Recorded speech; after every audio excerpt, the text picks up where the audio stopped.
ಭಾರತದ ಹೃದಯ ಮತ್ತು ಆತ್ಮ ಎಲ್ಲಿದೆ? ಭಾರತದ ಹೃದಯ ಮತ್ತು ಆತ್ಮ ಎಲ್ಲಿದೆ ಅಂದರೆ ಅದು ನಮ್ಮ ಕರ್ನಾಟಕದ ಕೂರ್ಗ್ ಇದೆ. ಏಕೆಂದರೆ ಕೊಡಗಿನ ಅದ್ಭುತ ಭೂದೃಶ್ಯಗಳು, ಶ್ರೀಮಂತ ಸಂಸ್ಕೃತಿ ಮತ್ತು ಕಾಫಿ ಉತ್ಪಾದನೆಯಲ್ಲಿನ ಪ್ರಾಮುಖ್ಯತೆಯಿಂದಾಗಿ ಇದನ್ನು ಭಾರತದ ಹೃದಯ ಮತ್ತು ಆತ್ಮ ಎಂದು ಕರೆಯಲಾಗುತ್ತದೆ. ಇದು ಭಾರತದ ನೈಸರ್ಗಿಕ ಮತ್ತು ಸಾಂಸ್ಕೃತಿಕ ಪರಂಪರೆಯ ಪ್ರಮುಖ ಭಾಗವಾಗಿದೆ.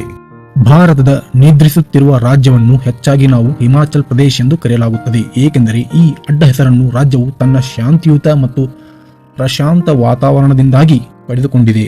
ಇದು ಸಾಮಾನ್ಯವಾಗಿ ಇತರೆ ಭಾರತೀಯ ರಾಜ್ಯಗಳ ಹೆಚ್ಚು ಗದ್ದಲದ ಮತ್ತು ರೋಮಾಂಚಕ ವಾತಾವರಣಕ್ಕೆ ವ್ಯತಿರಿಕ್ತವಾಗಿದೆ. ಅಕ್ಷರಶಃ ನಿದ್ರಿಸುತ್ತಿರುವ ಅಲ್ಲದಿದ್ದರೂ ರಾಜ್ಯದ ಶಾಂತ ವಾತಾವರಣ ಮತ್ತು ನೈಸರ್ಗಿಕ ಸೌಂದರ್ಯವು ವಿಶ್ರಾಂತಿ ಮತ್ತು ನೆಮ್ಮದಿಯನ್ನು ಬಯಸುವವರಿಗೆ ಜನಪ್ರಿಯ ತಾಣವಾಗಿದೆ. ಭಾರತದ ಹೃದಯ ಭಾಗ ಎಂದು ಕರೆಯಲ್ಪಡುವ ರಾಜ್ಯ ಯಾವುದು? ಭಾರತದ ಹೃದಯ ಭಾಗ ಎಂದು ಕರೆಯಲ್ಪಡುವ ರಾಜ್ಯವೆಂದರೆ ಅದು